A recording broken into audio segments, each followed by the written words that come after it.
Hello and welcome to the Awareness Month on Childhood Statelessness and Education. I hope you all watched my opening statement where I introduced the Awareness Month and briefly shared about the childhood statelessness, its impact on education, and a call to action inviting you all to be a part of this initiative. If you haven't, I welcome you to watch it. During this Awareness Month on Childhood Statelessness and Education, I will join you every Monday and will travel to distant countries and explore stories from The Girl Who Lost a Country book. In this first video, allow me to share the story of Neha as a real person. So brace yourself for a story with me. To live life passionately, to laugh wholeheartedly, to touch lives compassionately, to daydream about colorful lives ahead, and to start calculating about career milestones. I thought these came as an inherent right of becoming or being born as a human being. For some, it might be true, but for me and my sister Nikita, it was a privilege that we did not have. Just when I felt ready to pursue my dream, right exactly at that moment of time and age, I landed with a clash. Why? Why do I always land with such a clash and impact? Every single time. Namaste. My name is Neha Gurung, a girl who lost her country at a very young age. I was denied my birth registration as a child and later at the age of 16, an age when Nepal's law allows the acquisition of citizenship, I was also denied a right to citizenship through my mother. And with this, I lost my happiness, my security, my confidence, and my dream to become a medical professional all at once. After high school, when all my friends were preparing rigorously for the bachelor study, I was running around government offices with my mother. While this experience took a lot away from me, it left me with three huge questions. Why, how, and for how long? Why? Why am I stateless? How? How is it possible to break this chain of injustice? And for how long? How much longer will we continue to segregate humans based on certain characteristics like gender, effectively differentiating between those who enjoy human rights and those who do not? When I asked these questions, they said, because your father is unknown and you are raised by a mere woman whom you call your mother, and because women do not have the right to further family lineage, you are stateless. They instead threw humiliating questions at my mother, like, though you raised your daughters and educated them well, we still need to know who the father is. They said that it is the most important factor in determining our nationality. They told my mother that it is your fault. You should have known how to make your husband happy and not let him leave. I was baffled. I was baffled and shocked by their solo comments and questions attacking my mother's moral character that I couldn't help but grit my teeth. Such instances happened a lot. I remember the time when the government official asked her a strange questions on her morals, which she did not answer, which she could not answer. Seeing my mother like this, I felt helpless. My heart refused to take this as an answer. My mother loves us more than I thought was possible. She does everything for us. I could not bear seeing her like this, and worse, I could not bear to think that it had something to do with us. Things went blurry.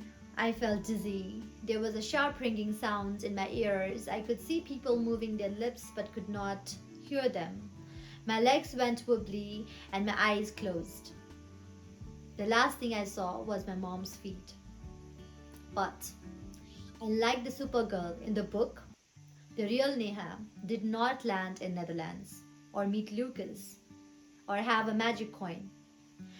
But on my journey, learning about statelessness, all the while piecing together the bits of the puzzles about my own lack of nationality, I made a lot of friends. Friends who did not ask moral questions, friends who cheered for us, and friends who walked along with us. So along with my mother, we joined hands with those friends.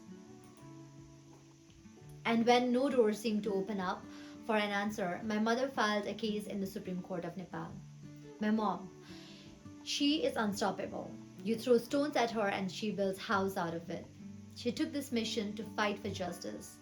My sister and I walked alongside her, and so did many people whom I had never met before. What I like about this the most is that she not only fought by filing writ petition or a case in the Supreme Court of Nepal for our sisters, but she also started a campaign called Citizenship in the Name of Mother here in my country, Nepal.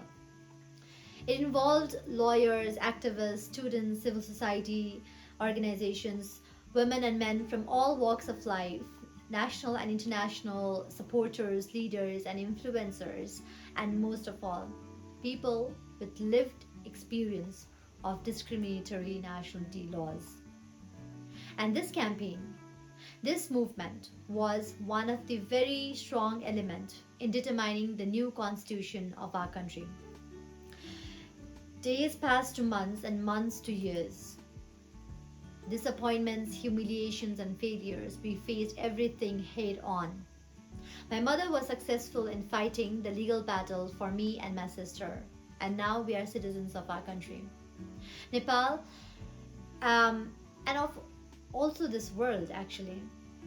My mom always says that there is no alternative to winning this fight, and this has become our mantra. A fun fact though, after we won the court case and after I acquired my citizenship certificate, the first country that I went to using my hard earned passport was actually the Netherlands. Just like in the Girl Who Lost a Country book, uh, Neha goes to a Netherlands or pops up in Netherlands magically when Lucas holds a magical coin in his hand. So in Netherlands, just like the Supergirl in the book, I was startled by the chorus of bells as the bicycles passed by, and I was mesmerized by the many cyclists traveling along. I felt the breeze and I saw the ocean. As I shared these moments with my mother, I felt like a seagull let out of a cage.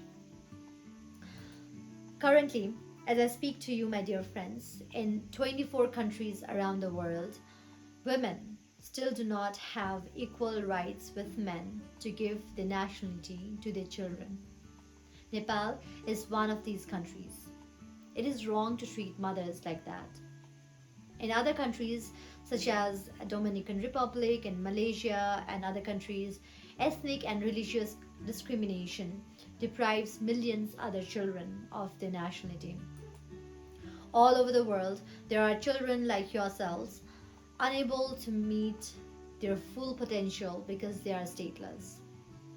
But together we can. Together we can make a difference. We can raise awareness about the problem, share our stories, and inspire each other to bring about change. We must change this, and we can. Like I mentioned earlier, during this month on childhood statelessness and education, I will join you every Monday, explore countries and stories from the Girl Who Lost a Country book. I will also answer all your questions related to why you are stateless or what other children around the world are stateless. Talk to you about how you can help fight against the injustices of the violation of the right to nationality and any other questions that you may have. So I kindly request you to send any questions that you may have to me. I'll try to answer them all. And if you like, you can also join me in some fun yet meaningful challenges in the Statelessness Dare Challenge, designed to raise awareness among people all around the world about this problem that stateless children face. Are you excited to get started? So am I. For today, I will answer two questions that I've already received from two of the children from different countries living in different parts of the world. The first question is from Sheetal Rai, who asks, Dear Neha, I know you are suffering. Oh, she also has a sweet message. Dear Neha, I know you are suffering from difficult situation due to lack of birth certificate, and that you traveled to many countries to seek justice. I understand how you must have felt, but I also have some questions on mind. How do you feel when no one listens to you? What problems did you face due to lack of certificates? Did your school principal or ward chairperson extend any help? What thoughts crossed your mind? You traveled many countries to understand about birth registration and nationality. Did you find any differences between Nepal and other countries regarding the nationality laws and birth certificate? Thank you, Shital, for your very important question. Truthfully answering, it has been very painful.